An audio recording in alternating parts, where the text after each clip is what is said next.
Haider net পয়েন্টের উদ্যোগে আমরা চলে এসেছি সকল ছাত্র সৈনিক পিকনিকে। তো পিকনিকে এসেই আমরা আমাদের খাওয়ার আয়োজন শুরু করে দিয়েছি।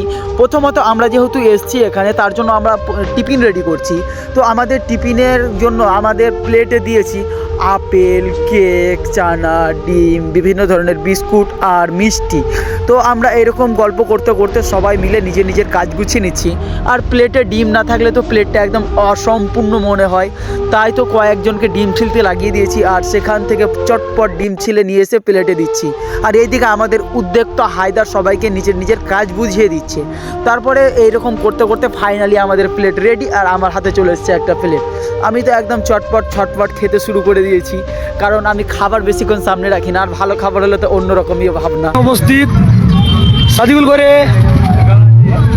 এটা আমার একটা ব্লগার ভাই, তুমি কিছু বলো, মানে আমাদের উদ্দেশ্যে, টিমের উদ্দেশ্যে সব পরে ভিডিও দেবো। আচ্ছা ঠিক আছে। আমি খাবারে এত মাতাল হয়েছিলাম, হায়দারদা আমাকে কোনো কিছু বলার জন্য বলেছিল যে এই পিকনিকের তোমার কেমন অনুভূতি হচ্ছে, আমি কিছুই বলিনি। তো যাই হোক, তারপরে আমার এইদিকে মাটন রেডি হচ্ছে, আর যারা যারা মাটন খায় না তাদের জন্য একদম দেশি মুরগির আয়োজন করা হয়েছে। আর এদিকে স্যালাড কেটে রেডি। তারপরে গল্প করতে করতে ফাইনালি আমাদের মাটন রান্না কমপ্লিট।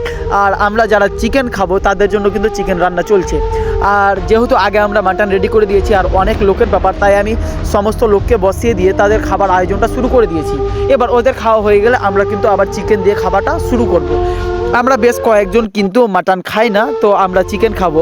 অনেকে হয়তো জানো যে আমি ওইরকমভাবে ননভেজ পছন্দ করি না, তবুও পিকনিকে এসেছি তাই চিকেনটা খাবো। আর এরকম গল্প করতে করতে দেখতে পাচ্ছি যে হায়দারদা একদম চলে এসছে সবার সামনে পরিবেশন করতে সেই মাটন, আলু মাটন। আর তারা একদম খুব ভালোভাবে পরিবেশন করছে যাতে সবাই অনেক আনন্দ করতে পারে, কারণ টাকা দিয়ে সব কিছু কিনা পাওয়া গেলেও আনন্দ কখনো কিন্তু টাকা দিয়ে কিনে পাওয়া যায় না। এখানে মোটামুটি আমরা 40-45 জন এসেছিলাম, আর 40-45 জনের যে খাবার দেওয়া নেওয়ার একটা ব্যাপার থাকে, তো এখানে কিন্তু অনেক পরিশ্রম করতে হয়। আর এখানে কিন্তু হায়দার নেট পয়েন্ট খুব ভালো পরিশ্রম করেছে। তারপরে খাওয়া দাওয়া শেষ করে আমি চলে এসেছি এই ড্যামের দিকে। তো এখানে এসে কয়েকটা ছবি তুলেছি। জায়গাটা অনেক ভালো লাগছিল, চারিদিকে জল আর মাঝখানে ওই মেশিনটা আছে, মেশিন থেকে জল তুলছে, যেই জলগুলো আমরা আর্সেনিক মুক্ত হিসেবে খাই ওই জল। তো এখানে এসে একটা ছবি তুললাম। তোমরা অবশ্যই কমেন্ট করে বলিও ছবিটা কেমন হয়েছে, আর এটা হাফ ছবি তুলেছি, অবশ্যই কমেন্ট করে বলবা। তারপর আমরা এরকমভাবে প্লেট সাজিয়েছিলাম।